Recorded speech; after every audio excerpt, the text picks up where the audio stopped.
let's jump in to WBC talk. People are complaining about Yildirim. How did he get there? Did he deserve that fight? We're going to talk to Mauricio Sulaiman. I'm so happy to see you. Thank you so very much, and glad to be back in the State of the Union. Yes, I mean, we ran into each other a couple of times, but we all were masked up, so everybody was running around. We didn't get a chance to chop it up, but nevertheless, I saw you there. And since then, Mauricio, you've been candid about how you feel and how maybe more needs to be dissected when it comes to mandatories and people putting in position like this. Talk a little bit about Yildirim and how you feel about how the night turned out. You know, very unfortunately, there are times where the paper, what is in paper, what you have, the rules that you have to follow, do not live up to the expectation, to the level of an event. Yildirim earned his right to be mandatory when he fought Anthony Dirrell, a two-time world champion, and he lost a technical decision, split technical decision, when he was coming strong in the 8th, the 9th, at the 10th round. A headbutt opened up, the fight went to the scorecards, and he lost a controversial decision. So the WBC ordered a rematch. It was ratified in 2 conventions, so everything has been public for a long time. And when the pandemic hit, Benavidez defeated Dirrell, so he had the commitment to fight against Yildirim. When he had the pandemic came, the fight, of course, was postponed. There was no activity. Then he was in Turkey. He could not fly to the USA. So the WBC allowed Benavidez to do a voluntary defense, which he lost in the scale. He couldn't make the weight. So the title became vacant, and Yildirim had the rights to fight for the title. So it's a long time since he has been in the ring. It's very unfortunate. He had the dream to become world champion. He was overwhelmed by a great champion in the ring. Canelo was superb, was precise, was powerful, and Yildirim had no chance of winning the fight. As I said, in paper and per the rules, he was a mandatory, and I'm sorry it did not turn out to such a great fight that we all expected. But if we go and see the Super Bowl, Brady completely overwhelmed, dominated Kansas City. They won 31-9. So it was not the Super Bowl that we all had the hype for. It happens, and I'm sorry, and I take full responsibility for AVNI Yildirim mandatory status. And there's issues that we have to work on our rules, on our scenario, and just move on and give the fans what they deserve to see. Yeah, I think so. I understand mandatories, and on one hand, I do believe that it's necessary, because if it's not for mandatory, sometimes guys maybe like a Dillian White will never get a shot. So I can understand, but even with mandatories, it's hard for those guys to get a shot sometimes. But I do understand there are times when I hate that there's a mandatory, like in the time with Josh Taylor. I wish he would have fought Ramirez already, So, but I think that the confusion was people were thinking that he was made mandatory recently just so Canelo can have a soft touch. But now you're explaining to us that he's been the mandatory since after the fight with Anthony Dirrell. That's precisely 2 years, and we have had this ratified in the 2 conventions, and the conventions taking an open floor.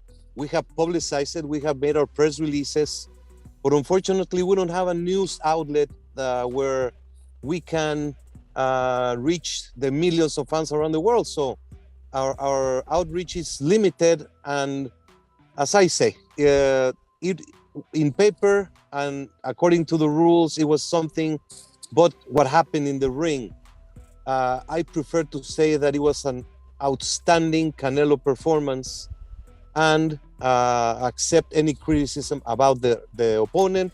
It was a WBC designation. We went according to the rules, and I am have been thinking for a long time. We have to address the mandatory situation and have to have a way of changing how it is worked. The problem is there are legalities, there are situations in which someone earns a right. You have to respect that, but we have to work so that these type of things do not happen. The franchise designation, that's one of the most important features. But Canelo opted that he did not want to use the franchise designation. He wanted to win the 168 title and wanted to do the mandatory. So it's a mix of things. I am convinced also that Canelo went full steam to look for the knockout, and people were very happy. It was a very entertaining knockout, and the public who were in the stadium liked it. And if we concentrate in the good, it would be much better for the sport. And I take the full blame for the mandatory situation, and we're addressing everything that we can do to make the sport better in any way. Okay, so I appreciate you taking these questions, because a lot of these questions can be tough sometimes, and you taking responsibility as a man. I definitely commend that. But when you say that some things need to be revamped in the system, can you give us an example of things that might need to be looked at to be changed? Yes, the timing. The WBC has been very flexible, and we have extremely proven through the pandemic that we have given the promoters and the champions and the challengers all the flexibility and the support throughout this moment, because there's so many limitations.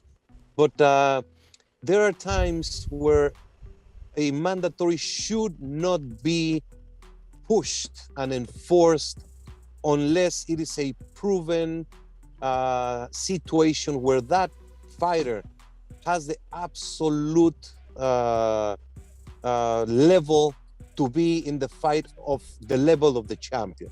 The mandatory rule there we go. is the best rule in the sport, because Archie Moore, Mantequilla Nápoles, they waited 5 and 6 years as number one contenders, and the champion would not give them a chance.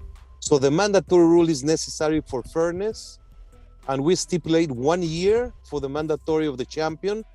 However, if a challenger is not of the level, there should be some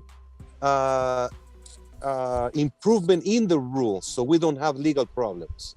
So that's what I'm going to be working on with the WBC Board of Governors.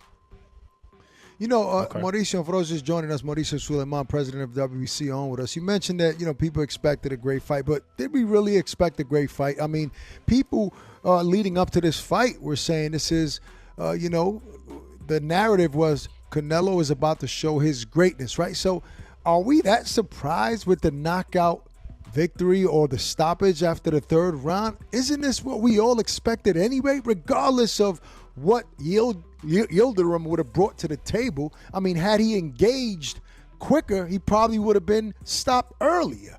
I mean, how I took it was maybe he did have a good game plan. And maybe he was game to come and fight. But after feeling body shots in the first round and feeling a hard uppercut in the first round, he digressed and said, I don't belong here. So what did we expect? No, Yildirim has been in the ring with tough fighters. And Yildirim gave, I don't know if you watched the fight against Dirrell. He was very competitive and looked like he was going to win the world title against Dirrell. I expected a much stronger challenge from Dirrell, but I saw the best Canelo I have seen ever. He's in the top of his game. It's the best time of his career. And he went out and tried to do a fast knockout. He wants to fight 4 times this year, and he just simply was great. Yildirim, I cannot question why he did not come out of the corner, because only the fighters know what's happening. And an accident in the ring, that's what we don't want to see. So I don't want to question that. I feel very sorry.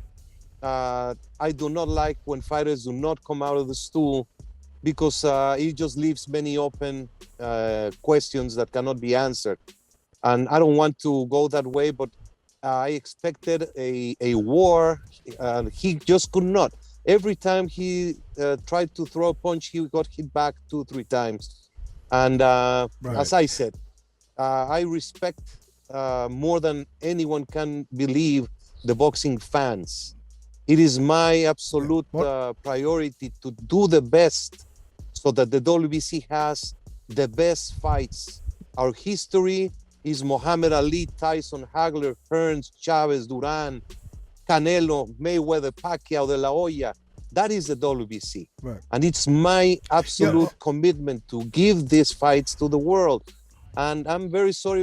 It was a great show. It was an entertainment night. I went through the rules. We were forced to enforce the mandatory, tied up to the rules.